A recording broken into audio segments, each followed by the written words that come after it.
Fiona gave herself to Joel that night. And Joel didn't refuse, he went at it relentlessly until dawn. But the next day, outside the private room, she overheard a childhood friend asking Joel, "Joel, did you really sleep with Fiona?" The answer was Joel's firm confirmation. Shy and secretly delighted, she thought he was declaring his claim and making their relationship known to his friends. But then Joel's low, magnetic voice cruelly said, "She came knocking herself. Why would I turn her down? Just gaining some experience, so I won't hurt Camila later." Fiona felt her whole body turn cold. Wasn't this exactly like one of those cruel romance novels tearing into reality? But don't get me wrong, I'm not Fiona. I'm the one Joel was speaking of so tenderly. Camila and I was standing right outside the door. Chapter 1. Inside a private room, refined, understated, yet oozing luxury in every corner. Someone suddenly asked, "Joel, did you really sleep with Fiona?" "Yeah, but aren't you with Camila?" The male voice that responded was low, husky, lazy, yet maddeningly alluring. A voice so pleasing it made the ears tingle. But the words were cruel. "She came knocking herself. Why would I turn her down?" Through the crack of the Wangwali wooden door, the man's face appeared and disappeared in the curling smoke. It was a face full of aggression, with bold, striking features, and beneath his right eye, a tiny red mole, sexy, bewitching, flickering through the haze like a mark that stole souls. "And besides," Joel added, "just gaining some experience, so I won't hurt Camila." As he spoke, my hand was already resting on the Wangwali door, ready to push it open. Unlucky me, I was the Camila he was talking about. When my name rolled off his tongue, his usually cold, hard voice softened with tenderness. I heard the footsteps behind me falter. The sharp tap of heels against wood echoed heavily. Turning my head slightly, I saw Fiona, the very Fiona Joel had spoken of. She was breathtaking, living up to her name, dazzling enough to hold anyone's gaze captive. Standing over 170 in height, plus 10-centimeter stilettos, she towered over my 163 frame, forcing me to look up at her. She wore a fitted long dress beneath a sharp blazer, the picture of a successful woman, inside and out. But she too had heard Joel's words. Her whole body shook, as though she were freezing despite the blazer draped over her shoulders. Tears welled in her eyes. Yet when she saw me turn back, the tears vanished. Meeting my gaze, her expression turned icy cold. I let out a small laugh, turned away, and pushed open the door. When Joel saw me enter, the coldness at the corner of his lips softened. "You're here." He crushed out the cigarette between his long, distinct fingers. He flicked a glance at his childhood friend, who reluctantly stubbed his cigarette out in the ashtray. But that wasn't enough. With a light kick from Joel, the friend gave up with a sigh and opened the window to let the smoke out. "Still," he joked, "in this world, besides Miss Camila, who else could actually make Joel put out a cigarette?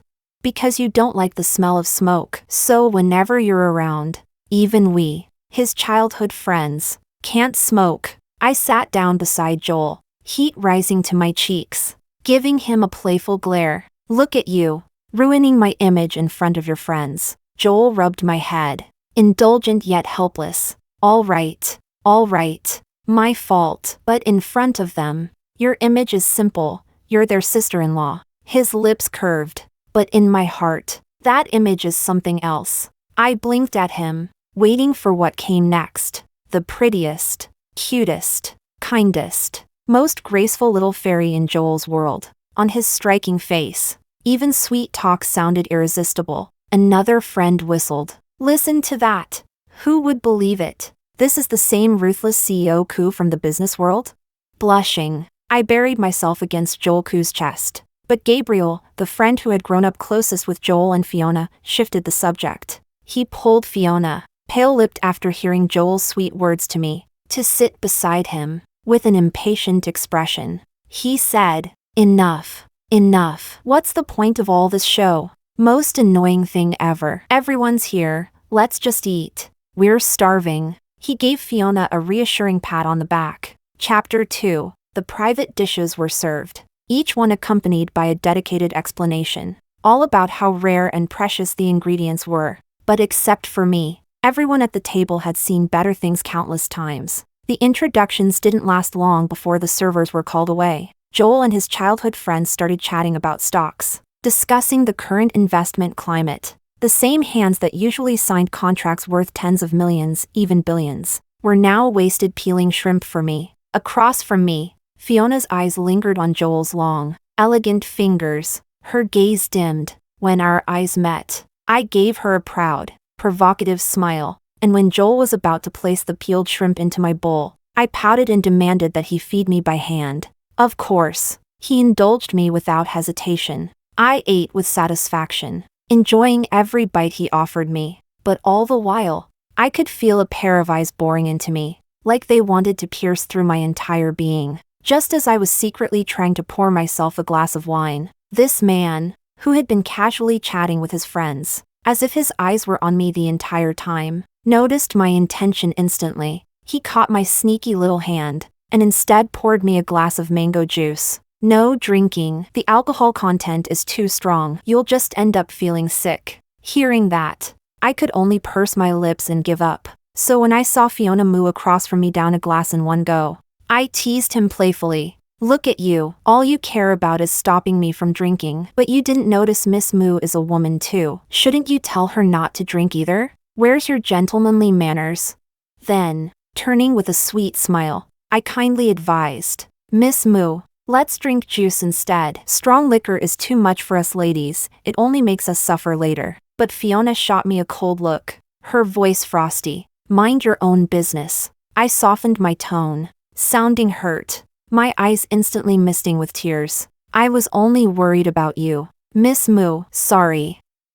I shouldn't have meddled. My voice already carried a sob. I turned away, not wanting Joel to see the tears welling up in my eyes. But he tilted my chin up, and when he saw the tears, his thumb brushed them from my cheek as he whispered, "Be good, don't cry." Yet the moment he stood up, the atmosphere shifted. No longer soft and gentle, his aura turned cold and oppressive, his eyes flashing with anger. He picked up the liquor bottle beside him and walked step by step toward Fiona. He poured her glass full of strong liquor, his tone icy. "Since you like drinking so much, then drink more." Fiona locked eyes with him, unwilling to back down. "Do you really want me to drink this?"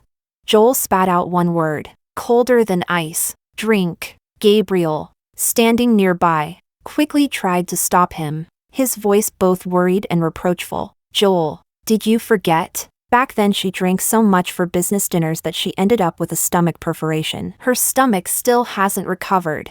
Fiona's lashes trembled, her heart stirred with hope, hoping Joel would care for her, even once. But Joel showed not the slightest trace of softening. Almost like she was gambling with him, Fiona lifted the glass and downed it in one breath. She choked, eyes brimming with tears from the burn, yet refused to lose, watching Joel refill her glass. Joel poured one glass. She drank one glass. Her eyes grew red from the sting. It was like a battle between the two of them, neither willing to admit defeat, as if competing to see who would give in first. Her violent coughs grew louder and harsher, as if her lungs might burst out of her chest. But after each gasp, she continued drinking, as though punishing herself. Joel never told her to stop, so she kept drinking, until one of Joel's friends turned to me. "Sister-in-law, please say something to Joel, he'll definitely listen to you. Their two families are old family friends, and they grew up together. If this keeps going, their bond will be ruined." It was as if I finally snapped out of shock. I cast him an apologetic look, then turned to Joel. "Joel, that's enough. Look, Miss Moo is suffering." But Joel didn't say a word to stop Fiona. So Fiona kept drinking, glass after glass, until the bottle was nearly empty. She still went on. I called his name, pleading. Finally, Joel said coldly, "Stop drinking." Only then did Fiona halt her mechanical drinking. She lifted her tear-streaked, beautiful face, raising her eyes to him with trembling hope. But Joel turned away, refusing to meet her gaze. In the end, from too much liquor, her stomach churned violently. Fiona could no longer hold herself upright. She stumbled to the bathroom in a miserable rush. Chapter 3. When someone wanted to stand up, I quickly said with concern, "She's throwing up in the ladies' room. You guys can't go in there. I'll go check on her." Several of Joel's friends praised me for being kind-hearted, and I thought so too. Yes, I really was kind, wasn't I? Walking out, I strolled unhurriedly toward the restroom. From inside, I could hear Fiona retching, as if she were vomiting up bile. The corners of my lips curved into a smile. I looked at my reflection in the mirror, a face as pure and delicate as a little white flower, but not bland like plain water, rather striking, the kind that made people's eyes light up. Otherwise, how could a man like Joel, who had seen countless beauties, fall for me at first sight? My look was fragile, pitiful even. Each frown or smile could spark a man's overwhelming urge to protect me. When Fiona finally finished, staggering out with a hand pressed to her stomach in pain, I pretended concern and asked, "Miss Moo, are you all right?" Her eyes were red, her face a little swollen. She didn't answer my question. Instead, she asked me back, "You don't really love Joel, do you?" Then, speaking on her own, "You heard what they said. You heard Joel admit he slept with me, and yet you weren't angry, not even jealous. If you really loved him, how could you be indifferent to him sleeping with another woman?" My gaze fell on the dark red marks scattered across her neck. I tilted my head and gave her a sweet smile. "But he only sees you as a hookup. You know, the only reason he slept with you was to practice, so he could make my experience better later. He loves me so much. Why would I bother to care about a casual fling? A tool? Don't think you can come between us." She clutched her stomach tighter, her pain written across her face, sweat dripping down her forehead, her voice weak and pale. She said, "Don't make it sound so noble. What you love is his money. Who doesn't like money?" I replied lightly, "I do like his money, but his money is part of him, isn't it? Loving his money is the same as loving him. They're not contradictory." At that, her expression darkened, like she'd expected as much. "Aren't you afraid he'll see your true colors one day?" I chuckled dismissively, placing my hand lazily under the running water. "And tell me, do you really think he'd believe you?" She gritted her teeth. "You don't deserve his love. One day, he'll see you for what you really are. You're nothing but a shallow, vain woman." I couldn't help but laugh sharply. "Don't flatter yourself. Is your love so pure? If he weren't the CEO of Coup Group, the sole heir of the Coup family, if he lost all his titles, all his shine, if he were just an ordinary man, would you still love him?" Her lips parted, but no words came, not even a firm yes. I dried my hands and, over the sound of the hand dryer, said calmly, "So tell me, how is your love any different from mine?" Chapter 4. Later, I heard that she was sent to the hospital that very night. The doctors told her she needed to rest there for at least a week, but she only stayed one day before coming back, because she had something she thought was more important than recovering her health. But I also had something very important to do. I loved Joel. I loved him deeply. So, for his sake, even though I couldn't cook, I tried for the very first time to make a homemade bento lunch, full of love. Just for him, only for him, and it took me a lot of effort just to make something I was barely satisfied with. At noon, I specially invited Joel to have lunch together, carrying the lunchbox I made for him. I went up to the top floor of the company. I used the president's private elevator, a privilege granted only by Joel. As soon as I stepped out of the elevator, I saw Fiona walking out of the staff elevator, holding a food container of her own. As a subordinate, I greeted her politely, "Manager Moo," but Fiona ignored me. I could only shrug helplessly. Her face still carried a sickly pallor. She knocked on the door of the president's office. We entered one after the other. Joel was working. When he looked up and saw Fiona, his eyes didn't show the slightest ripple. But when he saw me, his lips curved into softness. "You're here. Sit down first." Those words were for me. Still, when he noticed Fiona's pale face, his tone softened slightly. "Why didn't you stay and recover before coming back to work? You're picky with food. You're used to the meals I make. I was afraid you wouldn't like the ones from the company cafeteria." In that moment, I suddenly understood. So, the thing she thought was more important than her health was cooking for Joel. But then I looked down at the meal I had prepared for Joel for the very first time. What should I do now?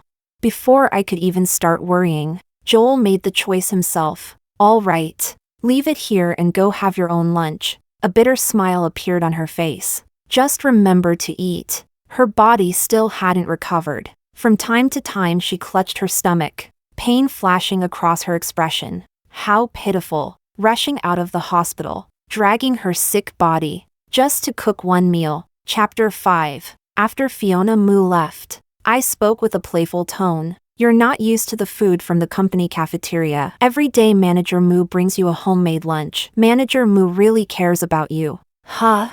President Koo. I'm honestly jealous of you. Manager Moo's cooking must taste way better than mine. Joel Koo clearly caught the jealousy in my tone. He wiped his hands clean with a wet towel. Hearing my jealousy, a smile flickered in his eyes. Are you jealous? I turned my head away, speaking proudly. Of course not. He didn't open Fiona's lunch. Instead, he opened the thermal box I had brought. When he saw the food inside, he froze for a moment. Even the green vegetables had turned black under my frying pan. Not appetizing at all. This young master who'd eaten Michelin-level food since childhood had never tasted something so lacking in color, aroma, and flavor. Even Fiona's cooking had only improved because she spent more than a year learning from Joel's favorite chef, pestering him day after day. A manager at a listed company, a pampered heiress who never touched kitchen work. Yet after work, for the sake of the man she liked, she dove headfirst into the kitchen, facing sharp knives, greasy smoke, and the chef's scolding. Nothing stopped her from wanting to cook for the man she liked. But Joel still kept his expression calm as he picked up the food I'd made for him. Fiona's dishes sat off to the side, completely ignored.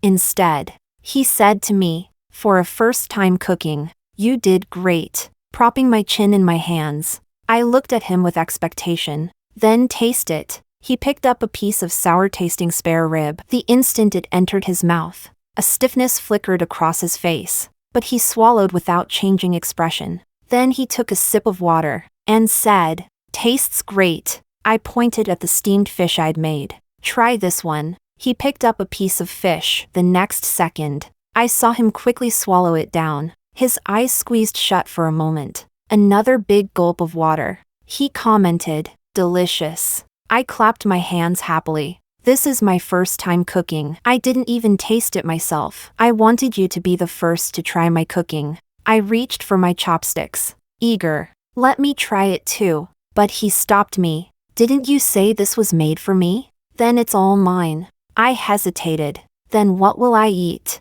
He pointed to Fiona's lunch sitting forgotten in the corner. You can eat what Fiona made. Her cooking is decent. As for what you made, you said it's for me, so only I get to eat it. He pulled all of my dishes in front of himself, not giving me a single bite. I could only reluctantly eat Fiona's food.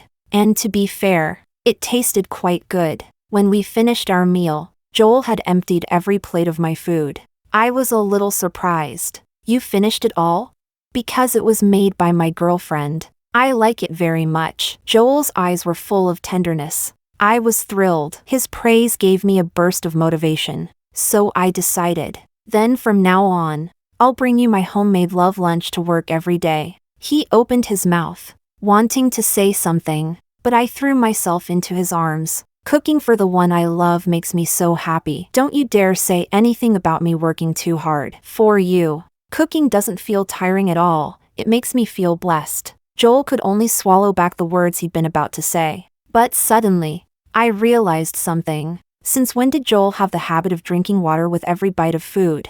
Almost every single mouthful, he needed a big gulp of water. That wasn't a very healthy habit. Yet I couldn't recall him ever eating that way before. Whenever we dined together, Fiona was my superior at work. So after the meal, I knocked on the door of Fiona's office. She answered from inside, allowing me to enter. When she saw me walk in, her expression was blank. I set the food container down on her desk. Thank you for the meal, Manager Moo. I never expected your cooking to be this good. No wonder you rushed out of the hospital before fully recovering. If it were me, after tasting your cooking, I'd be craving it every day too. She instantly caught the implication in my words. Her brows furrowed. What do you mean by that?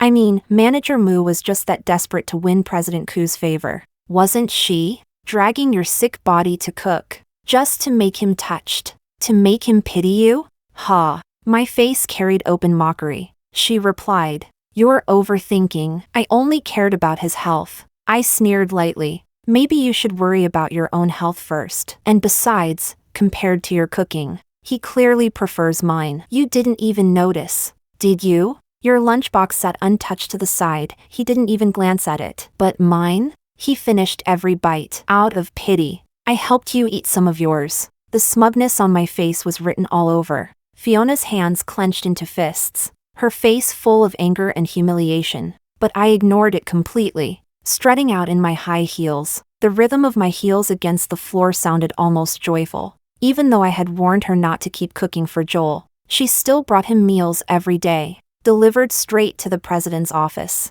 What could I do about that? I could only, reluctantly of course, help her finish them all. After all, wasting food is shameful. Chapter 6. I had to admit, Fiona was a very capable leader. But so what? During a departmental meeting, when we were discussing recent assignments, one particularly important task came up: negotiating the renewal of a contract with one of the company's most important partners. Normally, this would be the manager's responsibility, but Joel spoke up in front of everyone. "Camila, you'll take the lead on Pablo's contract renewal." The moment those words left his mouth, the conference room filled with the sound of people sharply drawing in breath. Fiona's face darkened. "Pablo is a major client to our company. Isn't it inappropriate to hand him over to an employee who's only been here for just over a year?" "What's so inappropriate about it? New employees deserve opportunities to prove themselves too." Joel twirled the pen in his hand. Then, half smiling, he added, "Or are you afraid your subordinate might outperform you as a leader?" With that accusation hanging in the air, Fiona had no way to object further. Joel concluded, "But there could indeed be risks in leaving it entirely to a new employee. So you'll assist Camila with this project." A department manager, forced to assist a new employee. It was nothing short of public humiliation. It was like Fiona had been slapped across the face in front of everyone. When the meeting ended, colleagues patted Fiona on the shoulder one by one, offering her comfort. I, however, strolled up to her with a smile. "About the project, I'll be counting on Manager Moo's assistance." Through clenched teeth, Fiona spat. "Don't get cocky." Naturally, the whole company was buzzing with gossip over this. Before I even stepped into the pantry, I heard colleagues whispering, "Camila really is a sly fox. An ungrateful backstabber. Think about it, Manager Moo treated her so well. She nurtured her, protected her, valued her so much. And now, not only is she ungrateful, she's snatching Manager Moo's position. Don't forget, Pablo was a client Manager Moo fought tooth and nail to secure. And now all that effort is just a wedding dress for someone else. She's not only stealing Manager Moo's authority, she's also stealing the man Manager Moo loves." Everyone in the company knows Manager Moo and President Koo grew up together as childhood sweethearts. She's loved him for years. For his sake, she worked hard to get into the same university. After graduation, instead of entering her own family's company, she followed President Koo into a branch office, starting as a lowly staff member and climbing step by step, suffering through everything along the way. They were just about to become lovers at last, and then Camila cut in. "If you ask me, this is straight out of a tragic romance novel. Just wait, there'll come a day President Koo regrets it. And when that happens, that little fox Camila won't end well." The tone was dripping with schadenfreude and anticipation. When President Koo realizes the one he truly loves is Manager Moo, the first person he'll deal with will be Camila. I raised an eyebrow, smiling as I listened. Then I pushed the door open with a bang. They screamed instinctively, clutching their chests as if terrified. When they realized it was me, their faces turned awkward. One of them asked nervously, Did you hear what we just said?" I blinked and countered playfully, "What do you think?"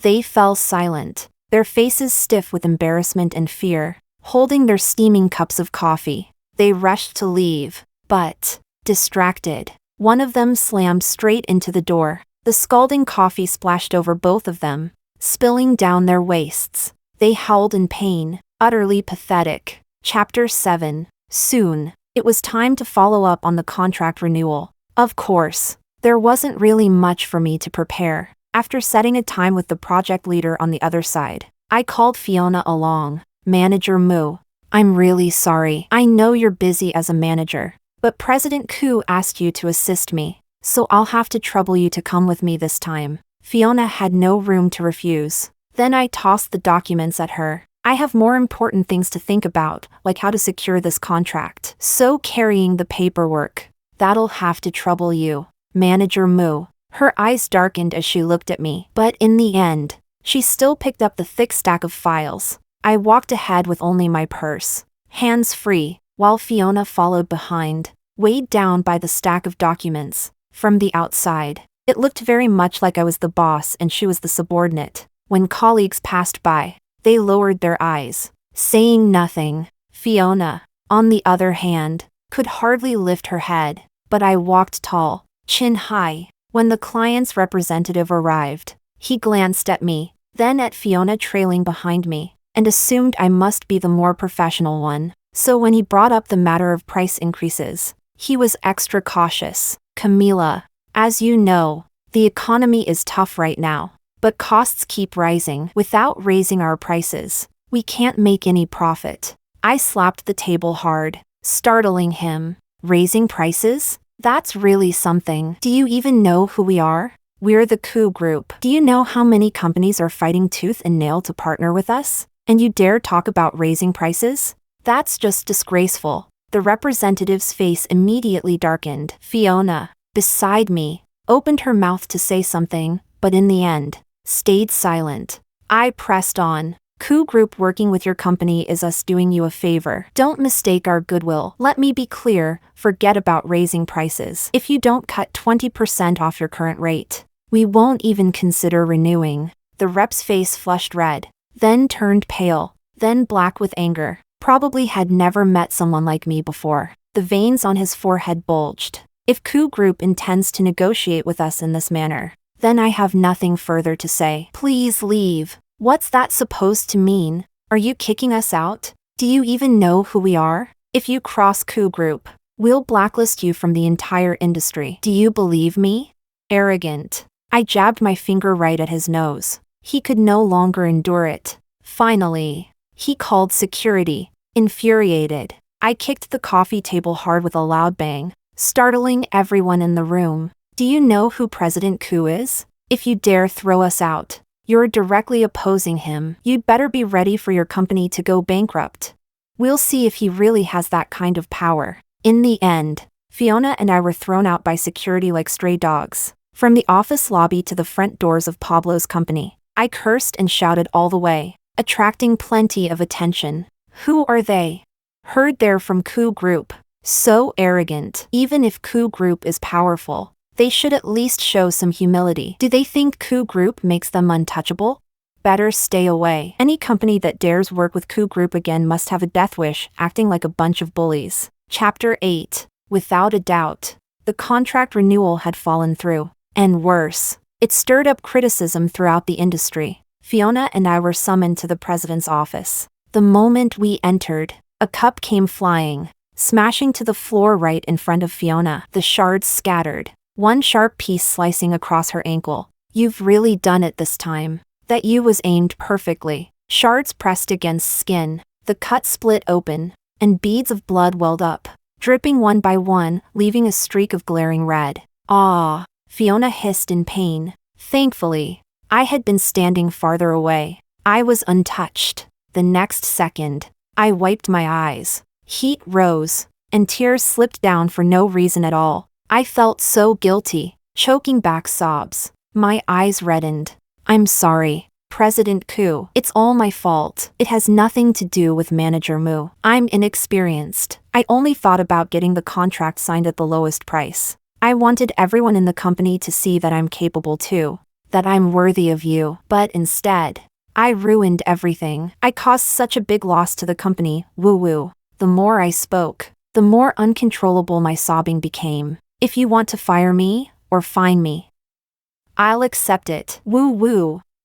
It's all my fault. Please don't blame Manager Moo. Even though she has experience, And you specifically told her to assist me, even though she stood by during the negotiations, but I was the main person in charge. So all the consequences should fall on me. Joel sighed helplessly and came over to my side. He spoke softly, wiping the tears from my cheeks. Why are you crying? I never blamed you. This matter has nothing to do with you. Fiona looked at him in utter disbelief. Chapter 9. Unlike the tenderness he showed when comforting me, Joel's face was ice cold as he looked at Fiona. Fiona, is the company's interest just a tool for you to vent your jealousy?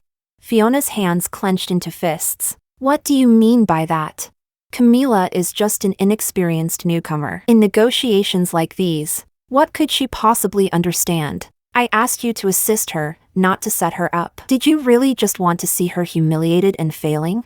Those words were undoubtedly questioning Fiona's character. If you hadn't stood by and let her stumble, hoping the whole company would laugh at her, hoping I'd be disappointed in her, you and I both know this contract would never have fallen through. You're the department manager. If you can't even handle a simple renewal, then I really have to question your competence. Fiona bit down on her lip until it turned white. You didn't see her attitude during the meeting, arrogant, rude. Would she have dared act like that if not for hiding behind you as her boyfriend? Joel, do you really believe Camila is as soft, fragile, and pitiful as she pretends to be? Behind Joel, with tears still in my eyes, I spoke softly. Manager Moo, I had never handled such a big project before. I don't have much experience. If I made mistakes, you were right beside me. Why didn't you say anything? Why didn't you remind me? That one question made Fiona stiffen. I mumbled, just loud enough. Otherwise, I wouldn't have thought that using momentum to pressure them was the way to keep us from losing. Joel patted my head. Camila's right. Why didn't you speak up when you were right there? Can you honestly say you weren't being selfish? His tone turned harsh. Just don't bring your personal grudges into work. Fiona swayed, nearly crushed with humiliation. Tears welled in her eyes, but she stubbornly refused to let them fall. Her eyes reddened, but Joel showed no softness, only disappointment. How did you become like this? I thought you were someone who kept personal and professional separate. No matter how much you disliked Camila, you shouldn't have sabotaged her. Fiona, eyes swollen and red, met Joel's gaze. You're saying I sabotaged her? If you didn't, then tell me, how is Camila supposed to survive in this company? He turned his head away, unwilling to look at her shattered expression. Since you're the one who ruined this, you'll fix Pablo's contract yourself, whether it's apologies or compensation, if you don't resolve it. Don't bother coming back. Fiona's voice was hoarse, pained. Have you thought about how my colleagues will see me if I go back to Pablo? Won't they think I sabotaged the deal in the first place? How will I hold my ground in the company then? Didn't you bring this on yourself? Joel replied coldly. If you can't accept it, you can leave the company. You'll regret this one day. With one last hateful look in my direction, Fiona covered her face and ran out in tears. Joel's double standards couldn't be clearer. If the contract had succeeded, all the credit would have gone to me. After all, I was the lead. But since it failed, Joel placed all the blame on Fiona. She was the experienced one, while I was just a subordinate without experience. How could the failure possibly be my fault? I thought Fiona might have some pride left. Joel had humiliated her in front of everyone, pushed all the responsibility onto her. After all the injustice, since he told her not to come back, why not just walk away for good? But instead, she chose to humble herself, to beg the client's forgiveness. At first, when they saw she was from Coup Group, they refused to even let her in. She couldn't even meet the project lead, so she waited outside the company. 3 days, in the scorching summer heat, from 6 in the morning to 9 at night, until she finally caught sight of the representative. But all she got was cold ridicule. Coup Group. Huh? Our little company can't afford to deal with someone like you. Better go find another partner. Still, Fiona was resilient. Every day she stood outside that warped, heat-drenched building, waiting for a chance, until eventually, she collapsed from heat stroke. An ambulance rushed her to the hospital. When her family found out, they were both heartbroken and furious, because the Moo family's company also had dealings with Pablo. In the end, they chose to make concessions to Pablo. on the condition that he renew with Coup Group. With Coup Group as a partner, Pablo would never lose out, and with the additional benefits from the Move family, it was a double win. Naturally, Pablo agreed. Fiona's parents begged her to return to the family company and help out, but she refused, because in Coup Group was the man she loved. Chapter 10. Whether in front of others or when we were alone, Joel never once looked down on me because I came from an ordinary family. On the contrary, he always introduced me solemnly to all of his friends and childhood companions. Everyone knew he was truly, deeply in love with me. I was from a modest background, while he was the heir of a wealthy family. The two of us together looked exactly like this, a man of high status bowing down for love. This time, one of his friends who had been living abroad returned. Naturally, there was a welcome dinner. When Joel introduced me to him, he wrapped his arm around my waist possessively. My girlfriend, your future sister-in-law. That friend, who had been acting laid back and careless, instantly straightened up. Hello, sister-in-law. I'm Jiang Nanchuan. I really envy Joel's luck. You look just like a fairy. Then he glanced, with a trace of regret, at Fiona, whose lowered eyes made it impossible to read her expression. I always thought you'd end up with Fiona, though, ever since we were kids. She loved following you around, and whenever we played games, she was always biased toward you. Even back then, it was obvious she liked you the most. Someone nudged him with an elbow, reminding him. He blinked, suddenly realizing, and scratched the back of his head. Aw, sister-in-law, don't mind me. Childhood crushes don't count. They're just like playing house. I was talking nonsense. I'll punish myself with a drink. I lifted my glass, wanting to toast him back, but Joel pried my fingers off one by one. Taking the glass from my hand, he tilted his head back and downed it in one go. My girlfriend doesn't drink. I'll drink for her. Tisk. TSK. I never thought I'd see Joel like this. Since we were kids, he always kept a cold face toward girls. Ever since elementary school, he got so many love letters his hands were sore from holding them, but he never liked any of them. Other people dated in high school or college, but Joel never once had a girlfriend. I almost thought he didn't like girls at all. Turns out it wasn't that, he just hadn't met the one he liked yet. As those words landed, I caught Fiona in the corner of my eye. Her expression was bitter. Beside her, Joel's close friend Gabriel patted her shoulder silently in comfort. Between rounds of drinks, amidst the chatter, I simply rubbed my arm once, and Joel immediately noticed the tiny shift in my mood. He told someone to turn the air conditioning up, then had someone bring a shawl and draped it over me. Later, when the meal was finished, they were still chatting enthusiastically, and Joel only joined in absent-mindedly. Here and there. Chapter 11. I felt stuffed sitting there, quietly. I leaned toward Joel and whispered, I'm going out for a bit to walk it off. He made a move to stand and go with me, but I stopped him. I'm not a child. I'll just take a walk and be right back. Hunching slightly, I slipped out so as not to disturb their gathering. I let out a long, deep breath. The air outside was fresher. I wandered slowly in a circle, but when I was about to head back, Gabriel blocked my path. When I walked left, he moved left. When I walked right, he moved right. His tall figure cast my shadow entirely beneath him. Helpless, I looked up at him. What do you want? These wealthy young masters, all of them were handsome. Gabriel was no exception. He had a boyishly handsome face, but the way he looked at me was as if I were some cheap little stray. Beneath his notice, his voice was lazy, forced into a low tone. Isn't it obvious? I'm interested in you. He took step after step toward me, trying to conquer me, and I stepped back, again and again, until I had nowhere left to retreat. My back pressed against the wall. His arms came down, caging me in that narrow space. I raised my head defiantly to meet his gaze. So what? His voice carried a coaxing lure. So, how about spending one night with me? As long as you keep me company for one night, I'll give you $1 million. Isn't that a great deal? With your current salary, how many years would it take you to earn that much? But just one night, and $1 million is yours. His tone brimmed with arrogant certainty, certain that someone like me, with no family background, no social standing, would compromise for such a windfall. And truthfully, It was realistic. For someone ordinary like me, earning just over $20,000 a month, to save $1 million, even if I spent nothing at all, it would take 3 or 4 years. But sleep with him once, and I could earn $1 million overnight. I knew very clearly who I was. I wasn't a good person. One night for $1 million, it was a bargain. A trace of greed flickered in my eyes. He caught the hesitation there. He slipped a hotel room card into my hand. Tomorrow night, 8:30, I'll be waiting for you at the hotel. You don't need to answer me now. You still have a day to think about it. Impatiently, I blurted.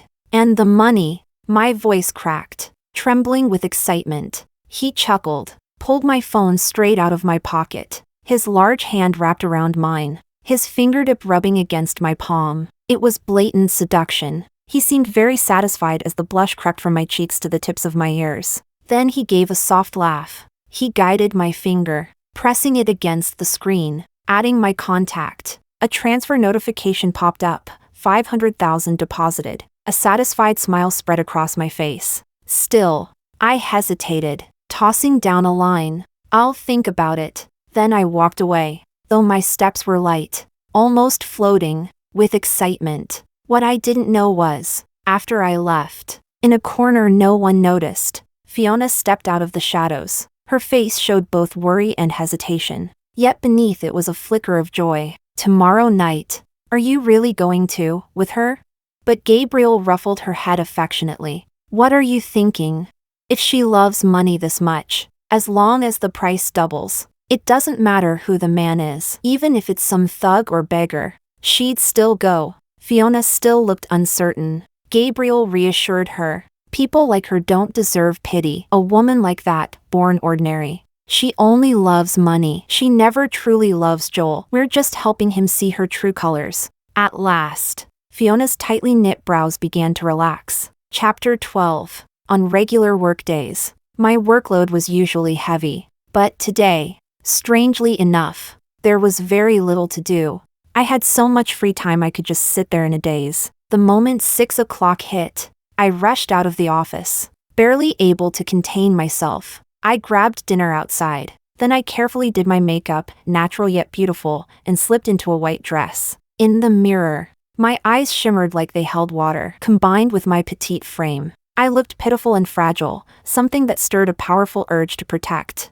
At exactly 8 o'clock, I set out. When I arrived at the hotel, I glanced at my phone. Then I went upstairs. I found the room number printed on the card key, but instead of swiping the card, I pressed the doorbell. Gabriel opened the door. When he saw me, dressed up carefully, a subtle and mocking smile crossed his face, like everything was in his control. You're here. I lowered my head, speaking softly. I wanted to tell you, but he stepped aside. From behind him emerged a man with dyed hair, looking dirty, carrying the air of a street thug.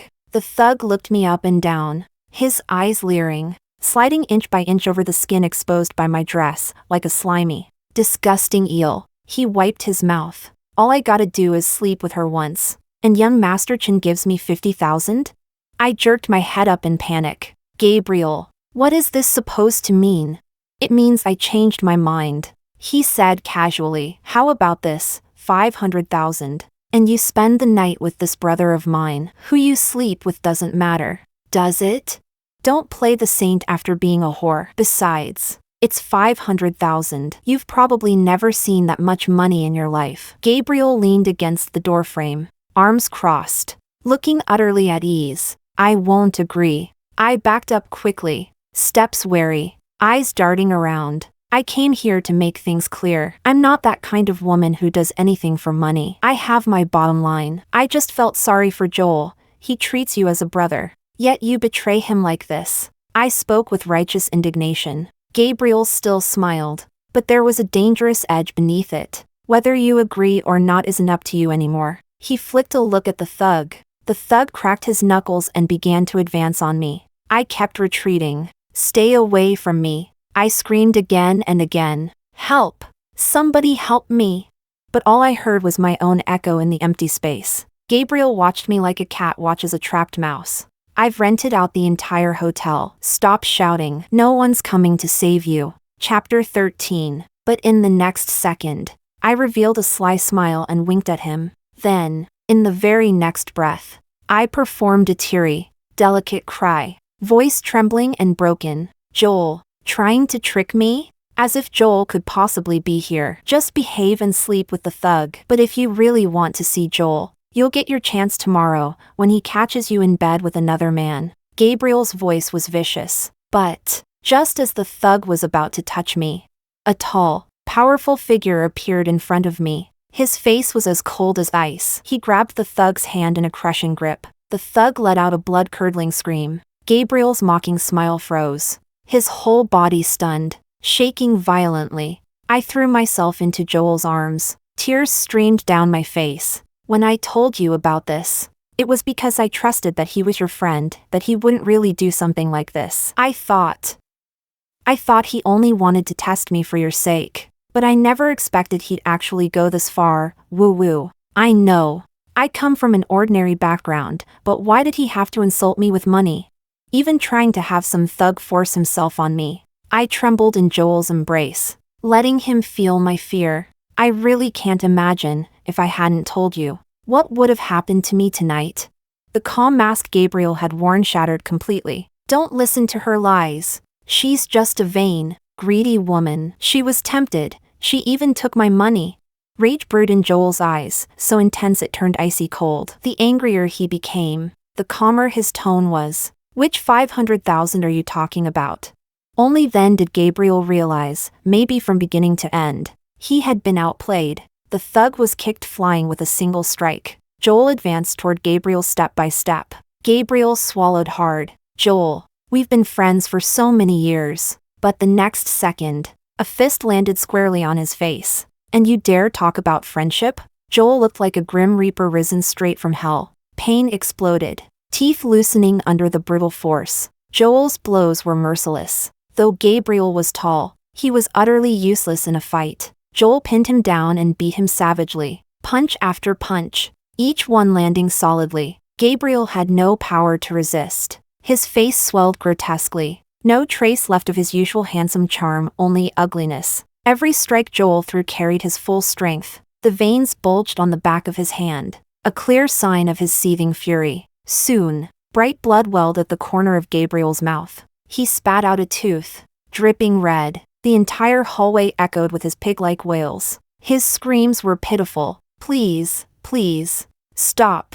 But Joel's answer was a vicious kick to his gut. The empty corridor filled with his cries of agony. Chapter 14. Just when it seemed Joel was about to lose control, the door of the room next to Gabriel's suddenly opened. Fiona rushed out. When she saw the scene, her face was full of shock. Just as Joel was about to hit Gabriel again, she threw herself in front of Gabriel. Joel, if you keep hitting him, you'll kill him.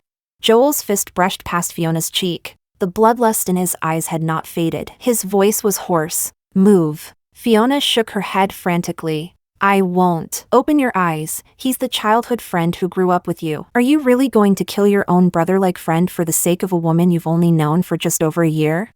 But Joel was unmoved. Trash like him, if he dies. He deserves it. I stood to the side, sobbing pitifully. I don't understand. Gabriel and I had no grudge. Why would he want to hurt me? Hearing that, Joel sneered coldly at Fiona. You were involved in this too, weren't you? Fiona wanted to deny it, but the next second, Joel's hand cracked across her face in a brutal slap. Her delicate skin immediately swelled red. If anything had happened to Camila, neither you nor Gabriel would be allowed to live peacefully in this world again. Tears welled up in Fiona's eyes. That slap stunned her. Aggrieved, she whispered, I only wanted to stop Gabriel from making a mistake. But I said in a small voice, then why, when I was crying for help at the beginning, you didn't come out to stop them? It was only when Gabriel was in trouble that you finally appeared. Miss Moo, I've never had any grudge against you. Why would you want to hurt me? After I said that, Joel's face showed deep disappointment as he looked at Fiona. Her heart trembled with panic. She shook her head wildly, tears spilling like beads. I really didn't mean to hurt her. But Joel suddenly calmed down. The strength drained from his fists. His fingers still stained with Gabriel's blood. Gabriel had no enmity with Camila. On the contrary, It's you who's been targeting her and giving her trouble. The reason he tried to ruin her, can you honestly say it had nothing to do with you? Yet you turned a blind eye. When did you become so cold-blooded and cruel? It was as if Joel could see straight through Fiona's soul. Her eyes flickered, unable to meet his gaze. Fiona, you weren't like this before. I feel like I don't even know you anymore. Joel's voice was heavy with disappointment. Even I could hear it. And I could tell, more than his anger for my sake. Joel's greater disappointment lay in Fiona's actions. For Fiona, those words hurt even more than the slap across her face. Right in front of her. He took my hand, his face heavy with disappointment and weariness. Without saying another word, he left. After that incident, Gabriel's family business came under direct assault from the Koo Group. Under Koo Group's pressure, the Chan family business, which had already been struggling in the face of online competitors and was at a critical stage of transformation, completely collapsed. No matter how much Fiona begged, she could not stop Joel's thunderous retaliation. Chapter 15. For more than a week, Fiona went to work wearing a mask. On the day of Chishi Festival, Fiona's mood was especially bad. The deputy manager, Alice, was someone Fiona had personally promoted. The two usually had a relationship more like friends. Sensing Fiona's bad mood, Alice's eyes rolled slyly. She handed me a huge pile of documents, and just at that moment, Fiona happened to walk past me. Alice said, "Get all these files processed for me today. So many documents, even if I worked all night, I might not finish them." And everyone knew very well that stack of files wasn't part of my work. Fiona knew it too, but as my leader, she turned a blind eye. It was exactly the same as a year ago. Back then, when I had just graduated from university and joined the company through campus recruitment. I never understood it. At first, during my internship at the company, she was very good to me. She guided me on many things, and the way she handled company matters, decisive, efficient, and effective. At that time, I thought she was dazzling, an independent and self-reliant woman. Not only did she mentor me at work, she also cared about me in life. She really helped me a lot, and I could tell she liked me and was satisfied with the work I did. But then, everything changed so suddenly, just because Joel came to our department and happened to glance at me, though it was only a fleeting look of surprise, and just because he asked the names of all the employees in the department. But from that moment on, Fiona quickly grew cold toward me, even to the point of treating me differently from others. If another employee made a tiny mistake, nothing happened. Instead, they would get comfort and encouragement. But if that mistake was mine, she would scold me mercilessly in front of everyone. I even faintly felt that she encouraged the others in the department to isolate me. Her close colleagues naturally followed her lead, making things difficult for me at every turn, even handing me work that wasn't mine. And Fiona knew all of this, but she allowed it to happen. At that time, I truly couldn't understand. Why was I being targeted? Why did I have to live so carefully, in constant fear? Why did everyone isolate me and dislike me? Later I finally realized, what I was experiencing was workplace bullying, and the spark that lit it all was just a man. I had never imagined that an independent and capable woman could choose to isolate and target me, just because of a man. It was ridiculous and laughable. And even more absurd was, I hadn't done anything at all. It was only because Joel fell in love with me at first sight and chose to pursue me. Yet they pointed all their spears at me. I had never once responded to Joel's pursuit. I did nothing. I even avoided him. But they still believed the wrong one was me. Joel's pursuit, in their eyes, became my seduction. They thought I had betrayed Fiona's mentorship by stealing the man she liked. At last, I figured it out. It was because I was too weak back then. Joel was the one who liked me, but they didn't dare target Joel, so they took it out on me instead, because bullies always pick the weakest prey. Slowly, I came to understand. Fiona had studied desperately hard just to get into the same university as Joel, and as a pampered rich heiress who had never suffered hardship, she gave up her family's company, chose instead to follow Joel into a subsidiary as an ordinary employee, and climbed step by step to her current role as department manager at headquarters. Of course, because of Joel, She would dislike me. The sad thing is, none of what she did was for herself. For her, a man was everything. During the time Joel pursued me, Fiona saw it all. Meanwhile, my workload grew heavier and heavier. She even went personally to my roommate, trying to dig into my behavior back in university. Did I often stay out all night? Did I have many boys pursuing me? How many boyfriends had I dated? It was utterly ridiculous. Her standard for judging another woman was only how many boyfriends she'd had, and whether she stayed out overnight. I don't even know if she was insulting me or insulting herself. Chapter 16. Now, facing Alice's difficulties. I didn't resist. I was just a small employee. How could I go against my own boss? I obediently took the documents from her. My hands sank with the weight of the files. They felt very heavy, yet instead of feeling troubled by such weight, I actually felt very satisfied. I only finished my own tasks at the very last second before getting off work. Alice mocked me. Haven't even started? Planning to stay overnight at the office? Don't be in such a rush. I blinked at her deliberately, then took out my phone and opened Joel's chat. Pressing down the voice message button, my tone was as innocent as it could get. Joel, I'm sorry. Tonight's Chishi festival date. I might have to stand you up. I still have a lot of work unfinished, so I can't go out with you. Alice held back her frustration, waiting for me to finish talking with Joel. When she saw me end the message with a little sob for dramatic effect, her expression changed instantly. Are you insane? You even tell President Ku about this kind of thing? Are you trying to play the tattletale? Besides, I'm your superior. Whatever I tell you to do, you must do. If not, you can get out. I looked at Alice with a face full of innocence. You really misunderstood me. I was just explaining to my boyfriend that I couldn't go on a date with him because of work. But if it made you misunderstand, then I owe you an apology. I'm sorry. My tone was very sincere. Then I kindly reminded her. Oh right. I forgot to tell you, I haven't hung up yet. The implication was clear, everything she had just said to me. Joel had heard. When Alice realized this, it was like the sky collapsed on her. But then, seeing the phone still in my hand, afraid that I hadn't hung up yet, she wanted to say something but didn't dare. She was utterly aggrieved. I kindly reminded her again. This time you can say whatever you want. I've already hung up. But she still didn't dare to speak. Her face was both panicked and filled with hatred toward me.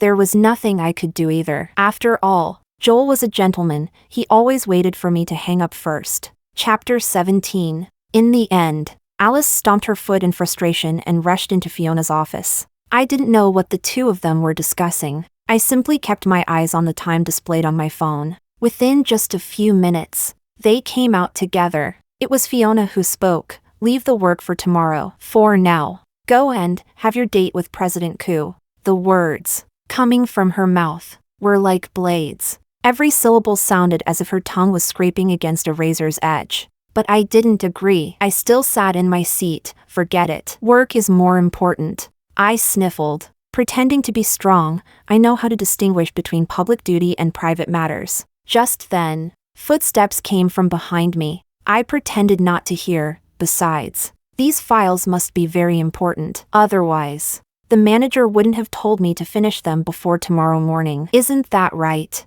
Manager Mu? You were there too, weren't you? Fiona opened her mouth, but when she saw the person standing behind me, her eyelashes trembled. How strange. I didn't know there was a position busier than even that of the president. Joel's deep, magnetic voice came from behind me. I stood up in pleasant surprise. Why are you here? His handsome face looked a bit helpless. My girlfriend has to work overtime. How am I supposed to spend Valentine's Day alone?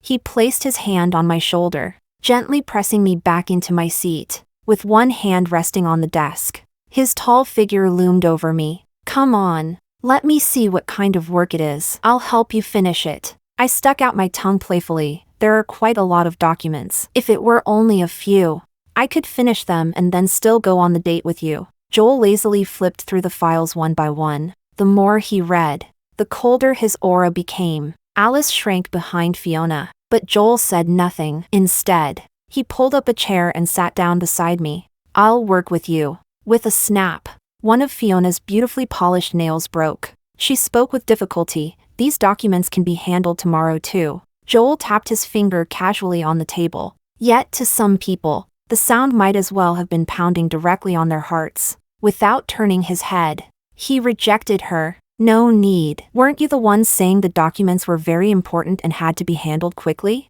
Didn't you already set the deadline for tomorrow morning? Fiona forced out a smile. Why don't you two go on your date? I'll take care of the files. I rolled my eyes a little. Looking troubled, that doesn't sound right. Joel lightly tapped my head. Your superior is being considerate to her subordinate, showing she's not abusing her power for personal gain. How could you reject such kindness? The phrase abusing power for personal gain was said with deliberate weight. It nearly broke Fiona's composure. Her eyes were rimmed with red. Joel laced his fingers with mine. Then I'll trouble Manager Moo. Please have the finished documents placed on my desk before work tomorrow morning. Alice couldn't hold it in. That many files? To finish them, wouldn't she have to work all night?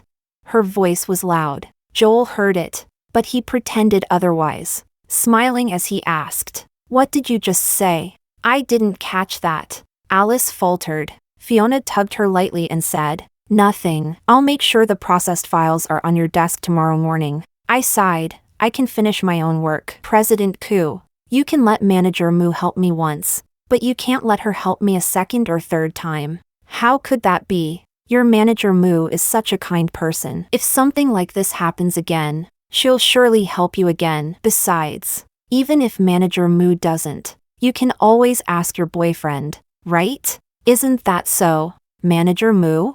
Joel's gaze locked with Fiona's. The subtext in his words was obvious to everyone. If she dared to make things difficult for me again, I could always go to him. Fiona's face was full of bitterness. But in the end, all she could say was, yes. When Joel held my hand and led me to the door, Alice finally let out a sigh of relief, even managing to comfort Fiona. But Joel suddenly stopped. As if remembering something, he turned to Alice and said, "By the way, Ollie." Alice trembled. It was as if she secretly hoped Joel was about to call her name. There was even anticipation in her eyes. Since Joel Koo had helped me, of course I had to return the favor. So I warmly reminded him, "President Koo, her name is Alice. She's the deputy manager of our department." I saw Alice swallow nervously, trying to control her panic. Joel rubbed his chin. "Alice, is it? Pack up your things. Don't bother coming tomorrow." Alice panicked,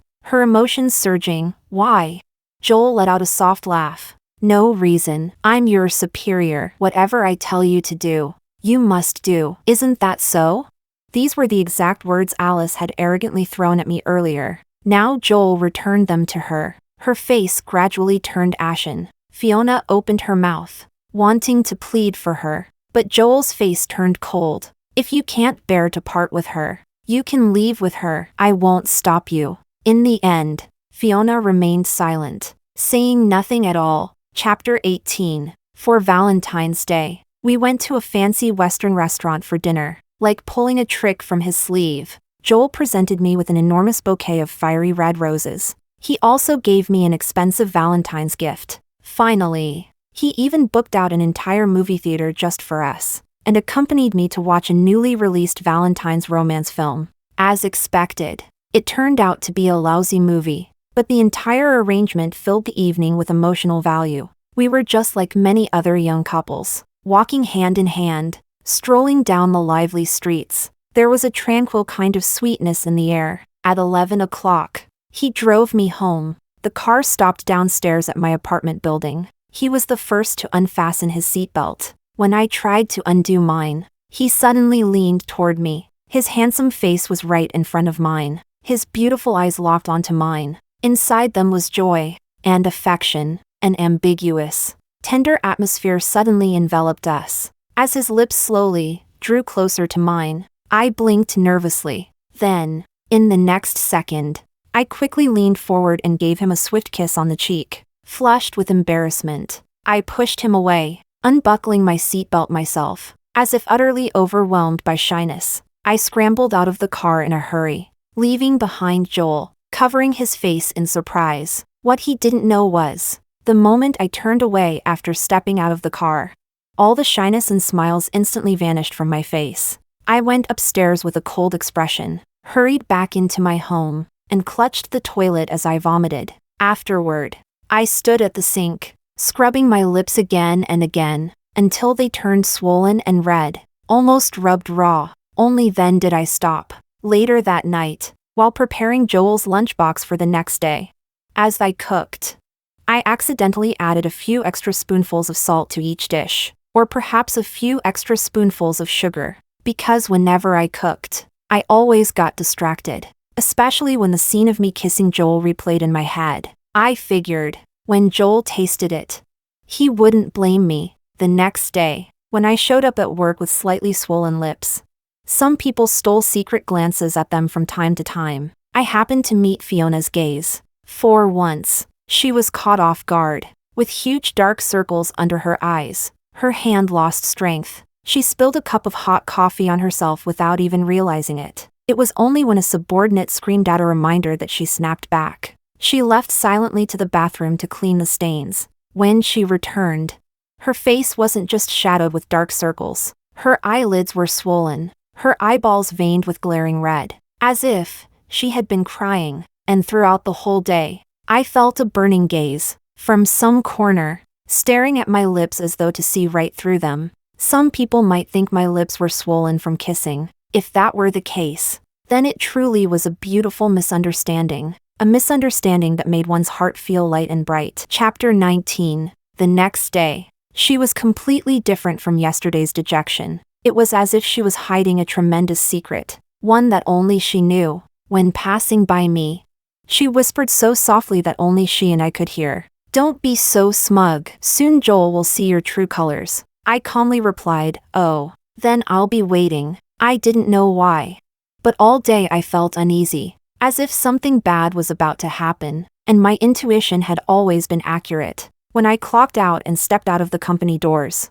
I saw three figures that instantly froze my blood. In front of a crowd of well-dressed white-collar workers, they looked plain, so plain they even seemed shabby. They looked around curiously, as if they had never been to such a place before. It was obvious they came from a poor background. When they saw me, their eyes were filled with anger and resentment. A flood of painful memories surged into my mind. My heart went ice cold in an instant. Chapter 20. The next day, Joel said Fiona had invited her childhood friends out for dinner. She had even specifically asked everyone to bring their families along. But when Joel and I arrived at the appointed place, the private room held no so-called childhood friends. Only Fiona was there. Joel frowned. "Didn't you say it was a gathering? Where are the others? What are you trying to pull again?"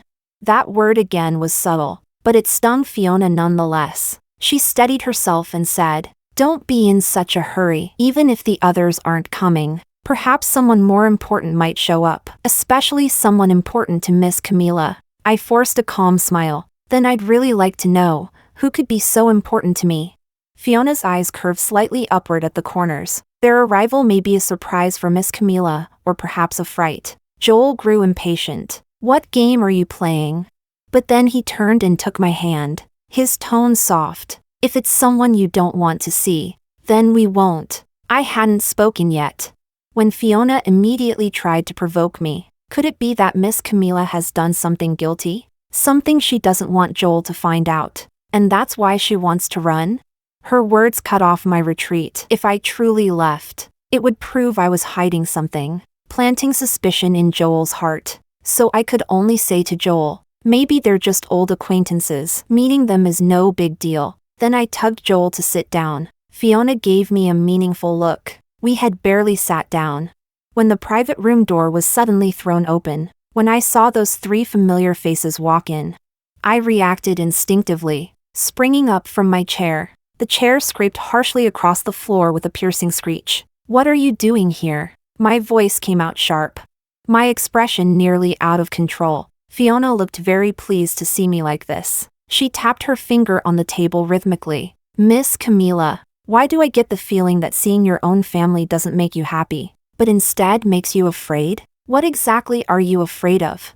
My face turned pale. Joel glanced at me, seeing my odd reaction, then looked at my plainly dressed parents and younger brother. At that moment, my father spoke. He had a simple, honest-looking face, his whole figure dry and worn out, with wrinkles bunched together, making him look very old. Camila, ever since she was little, she was disobedient and selfish. Whenever something at home didn't go her way, she would go crazy, smashing the whole house to pieces. The smile on Fiona's lips widened. Next, my mother opened her mouth, and in fact, back in our hometown, she already had a fiancé. Our family was poor, we couldn't afford her schooling. She was pretty, so in high school, she willingly sold her body to a man who could pay for her education. She even got engaged to him, but the moment she was admitted into a prestigious university, she dumped him, and before leaving, she cheated him out of most of his money.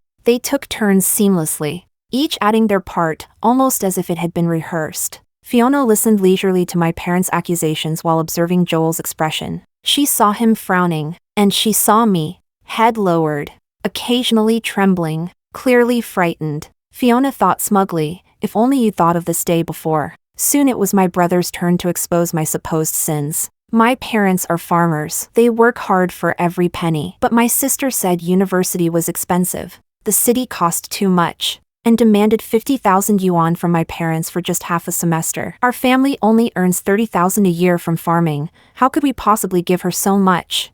When my parents couldn't give her the money, she beat them and cursed them. Later, one night, she even drugged us with the stuff used to knock out pigs for slaughter. While we were unconscious, she stole all the family's savings and ran away. That was everything my parents had. Unlike my parents, my brother was skilled at theatrics. His face was full of emotion, his voice breaking, tears running down as he spoke, creating the perfect atmosphere. When we chased her to school, all the money was gone. She had spent it all on branded clothes and shoes. Her classmates all thought she was some rich heiress. When we confronted her, she even said we were just servants her family had hired. But we are her closest relatives. During her 4 years of college, the only time she ever called home was when she needed money. What could our parents do? They were afraid she'd go hungry. Farming earns nothing, so my father had no choice but to work construction jobs, under the scorching sun, the wind, and rain, sleeping only 5 hours a night. But the moment his pay arrived, he sent it all to her. My brother, dragging his plump, pampered body, slowly lowered his head. His voice grew heavy with sorrow. As for me, even though I got into university, there was no money left for me. But I'm a boy. Even without a degree, I can still work. I have strength. My sister is different. She's a girl. She had to go to university. Really, we didn't come here for anything else. It's just, since the day she went to college, and even after she started working, she never came home. My parents and I, we all miss her so much. Through their words, they painted me as selfish, greedy, ruthless, and hypocritical, and in contrast with their image of being kind, simple, honest country folk. My alleged cruelty was magnified infinitely. Chapter 21. I shook my head innocently, tears welling in my eyes, pleading bitterly with Joel. I didn't. Joel, please believe me. Fiona shook her head in apparent disappointment, her expression stern and righteous. Miss Camila, could it be that even your own parents and younger brother would falsely accuse you? But Joel kept his eyes lowered, unreadable, as though hiding what he was truly thinking. Fiona was just about to say something more to Joel. At that moment, my father placed a black plastic bag filled with bundles of $100 bills on the table. It looked to be more than 100,000. The very next second, he pushed it in front of Fiona. Caught off guard, Fiona's heart began to pound wildly. But suddenly, as if realizing something, she hurriedly said, Camila treated you this way, and yet you're still worrying she might not have money in the big city? This must be the savings you worked so hard for all these years. But my father gave her a strange look. Isn't this money from Miss Moo? Fiona's hair stood on end, a shiver running through her. You, what kind of joke are you playing? Weren't those words just now the ones Miss Moo taught us to say? This money, wasn't it the payment she gave us? Miss Moo, how could you forget? My father, with his honest and simple face, spoke firmly. Miss Moo, why do you hate my daughter so much? Do you realize what people will think if these lies you made up about her spread? How is my daughter supposed to live with that? My father's voice choked with emotion. Tears wiped away with his sleeve. My daughter has always been the most obedient child. Since she was young, she has cared for her parents, helped with chores and with her little brother, excelled in her studies, filled the house with her awards. Even in high school, many schools fought to admit her, and she was given scholarships. And as for you saying she stole money from us for college, just to lessen our burden, I swear to the heavens she never spent a cent from home. Every bit came from the jobs she worked during summer break. To slander her like this, aren't you afraid of divine retribution? Fiona stared in disbelief at my parents, whose faces now seemed completely changed into those of doting and protective parents. She couldn't understand. Just 2 days ago, these people had accused their daughter bitterly, as if they wanted to tear her apart. And now, everything had turned upside down. Fiona completely broke down. Why are you doing this? I only asked you to tell the truth. It was you who told me Camila was selfish and fake, and that she stole from you before leaving for college. But my parents and my brother stood firm. Miss Moo, it was you who told us to say that. And if you weren't trying to bribe us into smearing our daughter, why else would you give us money? Turned against by my parents' words, and with both witness and evidence stacked against her, Fiona was left speechless. Her rage boiled until she nearly coughed blood. And it was then that Fiona noticed me, sitting there with my head lowered, not with fear, but with a faint smile tugging at my lips. As if she suddenly understood, she cried out, "You, all of you, you're in this together, scheming against me, aren't you?" Tears brimmed in my eyes, my expression pitiful, fragile. Manager Moo, why do you insist on framing me? You've come after me again and again, first with Gabriel, now with these accusations. You've targeted me in the company, and I've endured it all in silence. Tell me, what have I done to offend you?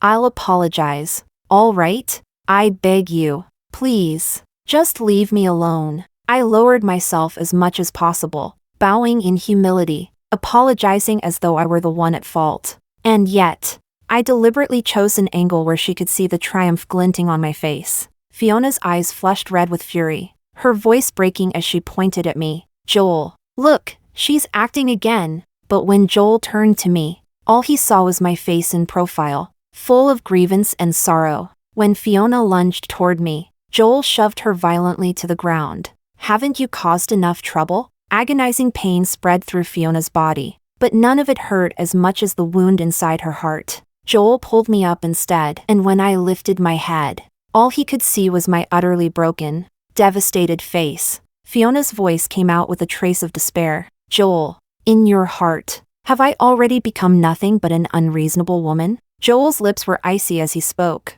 Aren't you? Didn't you make things difficult for her at work? Didn't you give her parents money? Camila has done nothing wrong. Why do you insist on hurting her? Is it because you have some grudge against me? His tone was heavy with disappointment. Fiona's soul grew cold. Her eyes dimmed with hopelessness. Whether it's resentment or some other feeling, do you really not know? Joel's jaw tightened, silence stretching between them. After a long pause, he finally said, "From now on, in any public setting where Camila is present, you are not to appear." It was a death sentence for Fiona. As Joel led us out of the private room, Fiona's voice came out raw, each word dripping blood. Joel, when you finally discover Camila's true nature one day, you'll regret this. Chapter 22. Regret? Regret that I realized I was raised under my parents' abuse since childhood, that they hadn't even wanted me to attend high school? Or regret that when I had just graduated high school and been admitted to a prestigious university, instead of letting me study, they tried to use it as a bargaining chip to sell me off to an old man for a high price? And the so-called money I stole from home, wasn't it the cash I earned through multiple exhausting part-time jobs over summer break, only for them to snatch it away? Perhaps Fiona didn't truly intend to frame me. Those slanderous words about me from my parents' mouths weren't necessarily taught by Fiona.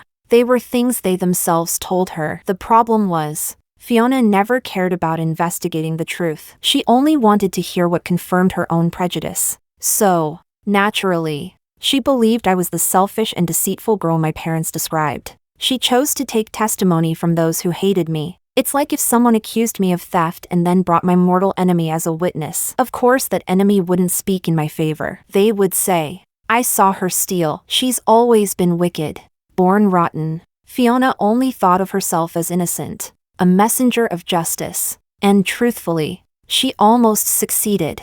But her fatal mistake was ignoring my parents' greed. Once they knew where I was, of course their first instinct was to rush to me and drain me dry. Unfortunately for them, I already knew Fiona's plan beforehand. Compared to the 100,000 Fiona offered, the chance of having the Koo family's heir as a son-in-law was much more lucrative. They would rather secure a wealthy son-in-law, someone who could keep feeding their greed endlessly. It was my parents' first time visiting the city. Joel went out of his way to put his work aside. He accompanied me in taking them around for 2 whole days. I didn't refuse. These people had to be given a taste of the high life, a glimpse of wealth, so the next phase of my plan could be executed more smoothly. Of course, it also helped them realize just how rich Joel really was, different from how they used to treat me at home, calling me nothing but a burden. Now, they were all smiles, constantly fussing over me. In front of Joel, we played the roles of the perfect family, a kind father,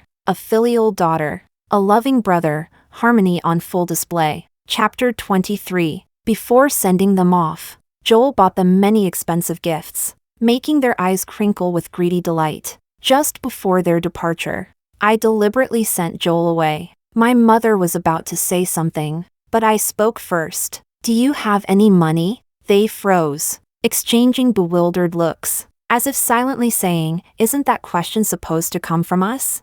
You're being way too greedy." They scolded. "For your sake, we turned down Miss Moo's 150,000. Shouldn't you be compensating us that much instead? And before you went to college, you schemed away our money, plus the 100,000 from that blind date suitor we introduced to you. You stole it all. We still haven't made you pay us back." My brother chimed in. "The most important thing is, now that you've landed yourself a rich husband, what about me? I still don't have a car, a house, or a wife. At the very least, you owe your little brother 2 million. But the next second, my father smacked him on the head. "What nonsense. Thinking only of yourself. Don't we need money for our retirement? At least 5 million. I let out a long, heavy sigh before them. Sigh.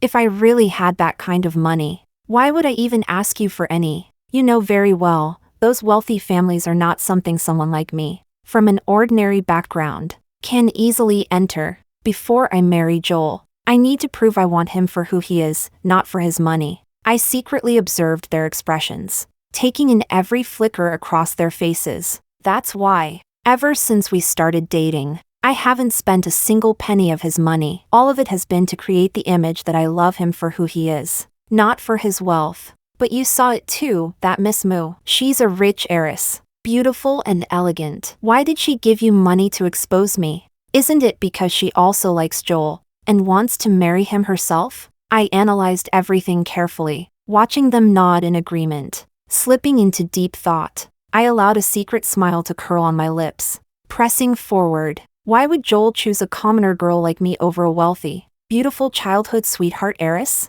They instinctively asked. Why? I pointed to my own pretty, pure face. Because I'm beautiful and know how to dress up. Looking at my face, they suddenly understood. Of course, they knew. Men always fall for beauty. I furrowed my brows and said, "But beauty comes at a cost. With my salary at the Koo Group, I can live comfortably enough. But why do I have no savings left? Because it's all been spent on this face and on pretty clothes. To look beautiful enough to be pleasing to the eye requires investment. Do you really think, if I walked around in cheap dresses worth only a few bucks, a man from a family with billions in assets would even notice me?" The three of them shook their heads vigorously. Deep furrows marked my father's brow like carved ravines. At last, he compromised.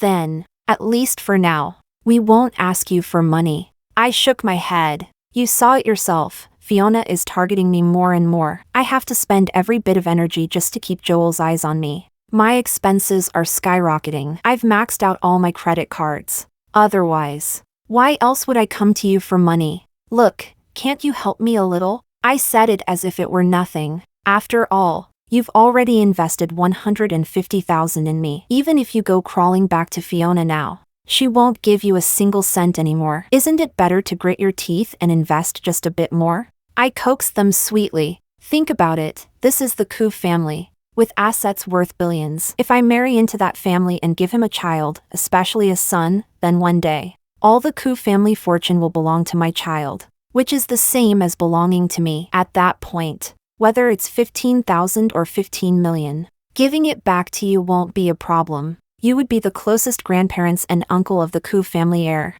Each word burrowed into their minds, prodding at their greed. I added kindly, as if reminding them, it's best if you hand the money to me right in front of your future son-in-law, to show how much you value me. That way, when he wants to marry me, he'll be all the more eager to show his sincerity. So you'll agree. I deliberately stressed those words, the greatest sincerity, and then I sweetened the deal even further. When the time comes, I won't even ask for a bride price. It'll all go back to you anyway. Sure enough, their eyes gleamed with greed. They huddled together, whispering their calculations. At last, in front of Joel, I gladly accepted the bank card they handed me, containing 100,000, but inside, I only sneered. Bride price? Keep dreaming, rich son-in-law, maybe in your next life. Chapter 24. Just as my relationship with Joel was heating up, one afternoon after work, Fiona called me over. She said she wanted to talk. After the other coworkers had left, she finally came out of her office. She stood by the window for a long time without saying a word, her expression restless. On impulse, I took a pack of ladies' cigarettes and a lighter from my pocket. When I first met her, she didn't smoke. Only after Joel started pursuing me did she begin, and she'd been smoking harder and harder since. When I walked up beside her, I could smell the woman's perfume drifting off her. A diamond-studded lighter sparked, lighting the cigarette between her fingers. She was about to bring it to her lips, then suddenly seemed to remember something. She moved the cigarette away from her mouth and didn't inhale. Instead, she watched the ember slowly retreat between her fingers. For some reason, she gently touched her belly with a tender look. The first thing she said to me was, "I'm pregnant." I was about to say congratulations out of courtesy, but she blurted, "Oddly, you're lucky." Question marks filled my head. She's pregnant, what do I have to do with being lucky? I blurted, "You're pregnant, does that mean the child is mine?" At the sound of my words, she grew even more agitated.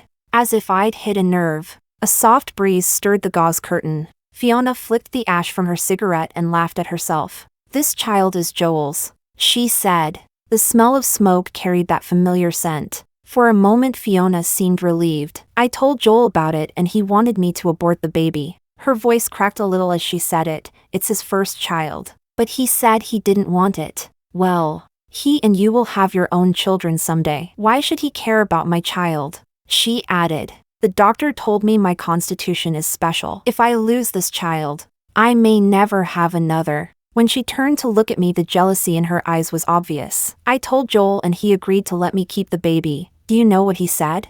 she asked. "He said you're so kind you'd treat this child as your own. He trusts you." "No. He loves you so much that he would unconditionally believe you'd raise his child as your own." I was speechless. My boyfriend has a child with another woman, and he expects me to take that child in and treat it as my own? In Fiona's telling, that's proof he loves me. She called me lucky and then said she was jealous of me. He loves me, so he sleeps with other women? He loves me, so he lets another woman carry his child and expects me to raise his illegitimate child? If that's love, fine, then I'll sleep with other men too. I'll have a child by another man and call that child's father Joel. Would that prove I love him more? Have more affairs. Have more children with other men. Does that prove how deeply I love him? If that's how it works, then maybe it's not impossible. I drifted off in thought for a moment, then came back and couldn't help cursing under my breath. These two lunatics bring nothing but trouble. They should be locked up. But of course they insisted on messing with me, despite wanting to ridicule them. I kept a sunny smile on my face and said magnanimously, "Then carry the baby to term safely. I'll be kind to the child." She scoffed, guarding her belly. "Dream on. Joel will unconditionally believe you'll treat his and my child well, but I don't believe it. Joel doesn't know your true face. But I do," I replied helplessly. "So what do you want to do? Talk to him again? You think I don't know? You egged me on to go tell Joel, got him to promise I could keep the baby, only to use that promise to force me into aborting it," she said, watching me warily. I really can't keep up with her love brain logic. She wants to raise the baby, but if Joel refuses, must she obediently abort it? If she truly wants to keep the child, why not stand firm and insist the father take responsibility? Loving Joel this much is ridiculous. Chapter 25. So I took a deep breath. Then I ignored it all and went straight to the restroom to wash my face and calm down. For a long while, my head kept buzzing, all from the anger. I ended up sitting on the toilet, trying to steady myself for what felt like ages. But gradually, I began to smell smoke. And in the stall, the smoke was seeping in thicker and thicker. That was when the fire alarm shrieked. Panic surged through me. I covered my mouth and nose with my clothes. The moment I stepped out of the restroom, the entire building was filled with smoke, faint flames flickering in the distance. My heart sank. The fire spread quickly. I forced myself to stay calm, searching for the emergency exit. But as time passed, even though I kept my mouth and nose covered, the oxygen thinned, carbon monoxide thickened. My head grew sluggish, thoughts dull. I staggered, tripped, collapsed onto the ground. When I tried to get up, my limbs refused to cooperate. Breathing grew harder and harder. Then I heard it, Fiona's weak cry for help not far away. "Someone, please save me and my baby." As if heaven itself heard her prayer, Joel burst in, but his eyes first landed on me and Fiona both lying there. The first words out of his mouth were, "Camila, are you okay? Don't be afraid, I'm here to save you." Fiona's voice trembled with desperate hope. "Joel, I'm here, please. Save my baby first. Your baby is inside me." As my consciousness slipped, my eyes closed. After a few seconds of silence, I felt a strong pair of arms lifting me up. Between me and Fiona, Joel chose me. Faintly, I heard Joel's hurried voice by my ear. "Fiona, wait for me, I'll come back for you. I swear." The last thing I saw before blacking out was Fiona's eyes dimming into utter despair. Chapter 26. When I woke in the hospital, the fire was already extinguished. I heard that this blaze had left 3 dead and 5 injured. One of the dead was a colleague I knew. Just today, he had smiled warmly and greeted me, and now I would never see his smile again. The loss of any life weighs unbearably heavy. My heart felt crushed. I heard that this colleague could have escaped himself, but he had stumbled upon an unconscious Fiona. When the firefighters could only save one, he chose to carry Fiona out first, leaving himself behind. Before the flames consumed him, he had told the firefighters, "I'll definitely go home, my daughter is waiting for the Barbie doll I promised her. I can't break my word." But in the end, he did. Later, when investigators traced the fire's origin, the company's surveillance revealed that it was Fiona's cigarette that started it. The burning ash had landed on the flammable curtain, and that was all it took. Life can vanish in a single instant. When my body grew stronger and I stepped out of the ward, intending to mourn the dead at the memorial hall, I instead saw Fiona and Joel entangled in a heated scene outside another ward. Because Joel had chosen to save me, Fiona's hand was badly burned, and she had lost their child. After several days in her ward, Joel, looking aged and worn, was pushed out by Fiona. Her gaze held no more love for him, only burning hatred. "Get out. I never want to see you again. I hate you. You killed your own child with your own hands. You're a butcher." She used all her strength to pummel Joel's chest. Joel let her. It was as though, at the brink of losing Fiona, he suddenly woke up with shock and fear, realizing how much she truly meant to him. That he couldn't lose her. He remembered countless fragments of their past. The first time his heart ever raced, it had been because of Fiona. But later, pretty, novel scenery had blinded him. Only when he lost it did he learn to cherish it. Even when Fiona bit into his arms savagely, trying to rip the flesh from him, Joel only let out a muffled groan and feebly consoled her. "We'll have more children in the future."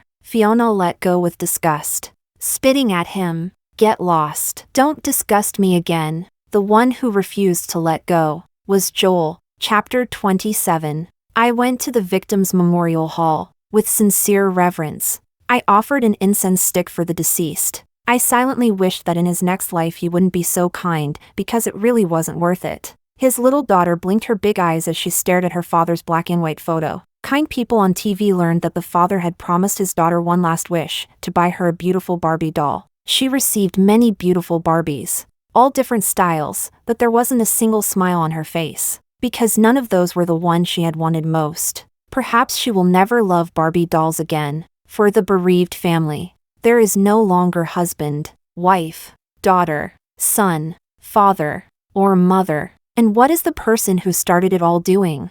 I saw the latest news on my phone. Miss Moo of the Moo Group to wed Simon Sue, heir of the Sue family. The Sue family is on par with the Koo family in status. So many people died or were injured because of the instigator. Some even lost their lives while trying to save her. And yet she mourns her lost love. She weeps for the child she lost. She wages revenge for the love she lost. But she feels no guilt for the lives that ended because of her. After all, in her eyes, nothing is as important as her love. Chapter 28. On the day Fiona and Simon registered their marriage, Joel drank himself into a stupor, accompanied by his childhood friends. I witnessed his regret. That night, after Fiona and Simon had registered, Joel frantically called her. At first the call was cut off. Later, the call connected. From the line came the harmonious voices of a man and a woman. This was Fiona's way of getting back at Joel, marry and sleep with another man. A chill ran through Joel's body.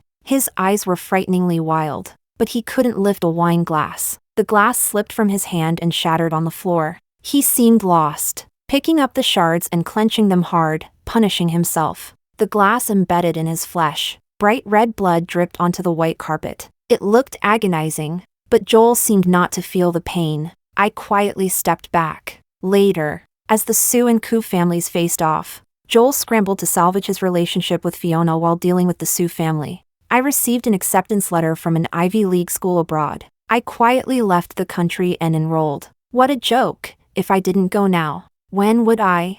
By the time Joel realized what he'd done to himself, he also conveniently pushed more responsibility onto me, acting as if he were innocent. As if I had deceived him. Then he used every means to punish me, to atone to Fiona. I knew that day would come. So I had planned early to apply to study overseas, precisely to prevent him from turning on me when he had his awakening. Fiona is utterly love-blinded. When she learned Joel liked me, she targeted me at work. And Joel, what else could he be?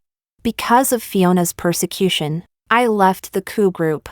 I thought I would escape their harassment and return to a peaceful life. But when I joined the next company, inexplicable obstacles arose. By an odd coincidence, the client was Joel. Every time I ran into trouble, he showed up. Even when I was sexually harassed at work, he intervened to help. If a normal girl were in my shoes, she would have fallen for him. After all, a handsome CEO rescuing you in moments of crisis is irresistible. But I knew clearly the puppeteer behind those workplace difficulties and the harassment was Joel himself, only trying to get me. I couldn't resist his pursuit, so I pretended to be with him, all the while provoking Fiona. After all, because Joel liked me, she had isolated me with departmental coworkers and made my work miserable. I tried every petty revenge, oversalting dishes, oversweetening food, small acts of retaliation, sabotaging contracts with partners. 2. If I could cause $1 billion yuan loss to Joel's company, I would be ecstatic. Unfortunately, Fiona's love brain foiled many of my plans. I couldn't find a better way to get back, until a good opportunity arrived. Chapter 29. Joel somehow got my number from across the ocean. His voice was dark and teeth-grinding. Camila, was lying to me fun? I chirped back, smiling through the phone. It was fun, really fun, for me. You made him slap Fiona for the first time. For me. You made him give a woman with stomach problems a whole bottle of hard liquor. Poor Fiona. She was hospitalized that night. My tone betrayed my schadenfreude, but she was discharged the next day. Because she said she was used to the food she made for you. Too bad, she dragged herself sick to make you meals. And you gave them to me to eat. Oh, and did you like the food I made? I specially cooked for you. Each dish had at least 5 spoonfuls of salt and 5 spoonfuls of sugar. Bet you used the restroom a lot after that. Huh? On the other end I heard the crash of ceramics breaking. The angrier he got, the happier I became. And I taunted him further. By the way, During the fire you chose to abandon her and the baby and saved me instead. That poor child, abandoned by his own father. TSK TSK. How pitiful. He was panting with fury. I could hear his teeth grinding. Camila, you wicked woman, be careful you don't fall into my hands. Oh, I'm so scared. I mocked, continuing to provoke him. He fell silent for a few breaths, then said, for the sake of the time I once liked you, if you come back to the country now, whether you kneel and beg Fiona for forgiveness, slap yourself in front of her a few times, or go through everything she experienced yourself, I might spare your life. Otherwise, I heard the sound of his fist clenching, knuckles cracking. I wasn't fazed. Do you take me for a fool? So long as I'm at school, you can't touch me. His threat turned sinister. Maybe you think I can't hurt you, but did you forget? Your family is still in the country. Your father, your mother, your brother. Do you not care about them? I was about to speak when a perfect two birds one stone plan popped into my head. Feigning panic, I said, if you dare harm my parents and brother, I swear I won't let you go. Joel seemed delighted, convinced he'd found my weak spot. If you don't show up at the place I specify within 3 days. Well, if your parents and brother end up missing an arm or a leg, I can't be held responsible. I was about to perform, to beg more convincingly, when he abruptly hung up. He must have been elated, thinking he controlled the situation and could drag me before Fiona to atone brutally. The appointed time came quickly. I called Joel first. My voice was humble, pleading, please, don't hurt them. He replied icily, the deadline's passed. Tell me, shall I cut off one of their hands, or one of their feet? A familiar, blood-curdling scream tore through the line. He issued his final ultimatum, I'll give you another half hour. If you still don't show, what they lose won't be limited to a single hand. I begged frantically, please wait for me. I'll come. As a warning, he sent me a photo of a bloodied palm. I immediately called the police and forwarded the photo to them. The address was very specific. Honestly, it was thanks to him. After reporting it, I contacted major media outlets back home.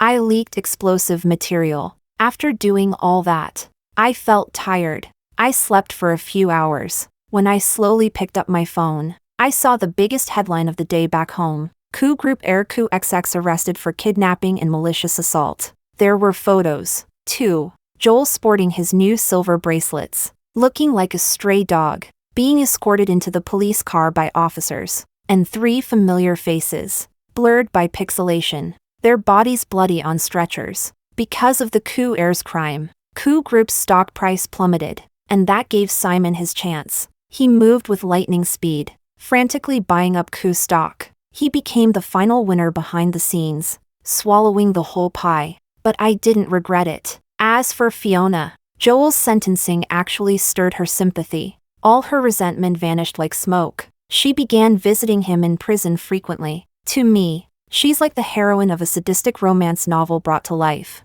No matter how badly the scumbag male lead hurts her because of the evil female side character. As soon as the male lead repents, she can lightly forgive him. He can go on living above everyone else, only minus the heroine's love. But reverse the genders, if it's the evil female side character who ends up in prison. She's spat on, cursed as getting what she deserves. Worse still, the scumbag male lead convinces himself the villainess is to blame, and to avenge the heroine, he'll destroy the villainess, ruin her reputation, leave her homeless, break her limbs. The villainess's ending is always death, domestic violence, or being a mistress beaten in public by a wife. Back in high school, my nightmare was becoming that girl who dropped out in junior high, sold by her parents to a stranger for tens of thousands, a girl pregnant as a child, with one child clinging to her hand and another in her arms. After meeting Fiona and Joel, my nightmare became Joel's crazed revenge, forcing me into a corner, breaking my limbs, even to death. But I'm not some wildflower living off men. I'm a rose covered in thorns. Anyone who tries to hurt me will get a body full of spikes in return. Why should I pay for their love story? Why should they get to meddle in my life for their so-called love? Later, Fiona's frequent trips to prison to see other men drew the Sue family's displeasure. Eventually, Fiona and Simon divorced. It said Fiona kept waiting for Joel to get out of prison. But Joel, convicted of multiple crimes, was sentenced to many years. All I can say is, may they stay locked in their fate together. As for me, life is still long, but my life is no longer anyone else's to meddle with. It rests only in my hands. Life is still long. I'll enjoy it. Slowly. Camila, side story. I was born in a poor, backward place.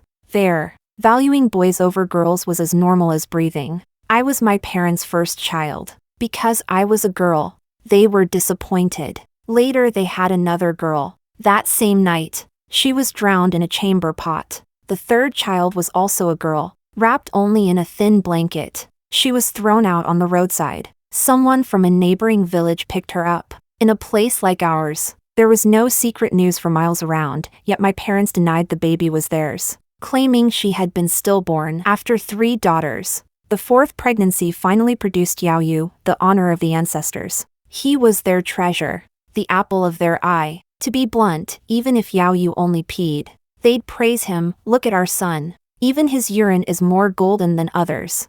In my house, when a chicken was slaughtered, the 2 drumsticks were Yao Yu's. The chicken meat went to my father, the head went to my mother, and the tough claws that couldn't be chewed went to me. Back then chicken claws weren't like today's tender, deboned kind, they were dry and hard. A thin layer of skin stuck to bone, impossible for a child to chew. And yet they thought they were treating me well. After all, I hadn't been drowned in a pot or thrown away. I was still alive. Of all the daughters they'd had, I was the only one kept. But being kept was only to serve them and their son like a slave. At 3 or 4, I swept the floor and pulled weeds. At 5, I circled the stove to cook. After 6, I washed the whole family's laundry. At that age, other children went to primary school, but they didn't want to lose their household laborer. They didn't want me to go. It was only when the village chief came to our door that they grudgingly agreed. Studying truly changes a person's world. Before school, I had no power to fight the world's misogyny. When my parents treated me unfairly, all I could do was whisper to myself, everyone's family is like this. But after I started studying, I entered a new world. Knowledge and truth filled my mind. They patched the tatters of my reality. Famous people said, men and women are equal. My parents said, a daughter is spilled water. A son carries on the family line. Before I went to school, I knew few people and saw only a tiny corner of life, so my parents' words were law. After I went to school, I saw a larger world. I learned about people who practiced truth with their actions, who made you tear up with admiration, not like my parents, who only talked. Their deeds were convincing. The more I studied, the more courage I had to resist. And my parents thought school had ruined me. They said education had made me stupid. But if studying were so bad, why did they insist their son study hard and go to college? Clearly it wasn't that studying made me stupid, it was that they wanted me to be stupid. Easier to control. In middle school, I tested into the best high school in the city, even though I excelled. Even though tuition was waived and I could apply for aid, they still refused to let me attend. They decided a middle school diploma was enough. After graduation, I should go work in a factory, earn money for the family a few years, and then marry off for a bride price. Squeeze every drop of value from me. Many years later, I am grateful to that brave version of myself. Countless times I have lain awake, terrified. On the way home from high school many times, I would see the girls who had studied with me in middle school. They were still barely children, but already carrying another child. Their bellies were so large it looked like the tiny girls would be crushed by them. Worse, on that same road the following year, a girl would be holding one child and already pregnant with another. When they greeted me, there would be a flash of envy in their eyes, then a blankness as if life had already shown them its end. My worst nightmare was always becoming one of those girls. Swollen with child, startled awake by the nightmare, I would wipe my eyes, take a flashlight under the covers at night, and study even harder. On the day I went to register for school, my whole family tried to stop me. I walked straight to the kitchen and grabbed a cleaver. I threatened to tear the whole house to pieces. They watched, wide-eyed, as I brandished the knife. I hacked the TV, the pots and bowls. When I cut the TV's power cord, they were heartbroken, but none of them dared approach. I was ready to take us all down with me. I'm telling you, I shouted. If you don't let me study, I will destroy this home. If you make my life miserable, you won't have an easy time either. I put on an apocalyptic show, if you can't stand it. Kill me in my sleep, go to jail if you must. Or every time you buy a TV, a fridge, pots and pans, I'll chop them to pieces. I'm glad they never treated me kindly, otherwise I might have hesitated. Otherwise I might have been swayed by arguments like, we're poor, your father and mother are farmers, we can't afford school, your mother has had 4 children and is weak, we need you at home. Girls are born generous and sympathetic, but some people exploit that trait. When they said those things, I felt nothing. When I raised the cleaver toward the refrigerator, they finally relented. Go then, if you want to study, but the family won't give you a penny for living expenses. They tried to guilt me with soft words. You're so lucky, other families' daughters are already earning for the household. You're still studying. We're not being mean. The commotion had the whole village laughing and watching the spectacle. They said things like, a child who studies this well and can go on without tuition, if she becomes a college graduate, that will bring honor to the family. I'll let her go if she gets into high school. But for a girl to act so strong, waving a knife at her parents, that's not right. Parents may be wrong, but you can't do that. Who would ever hurt their child on purpose? She's so willful and doesn't understand the hardships her parents bear. Reading all those books, what good does it do? She'll just be someone else's daughter later. Better she go to work early and earn for the family. Her parents spoil her. That's why they gave in and let her study. Because of that one incident, the villagers thought even worse of me. In their minds,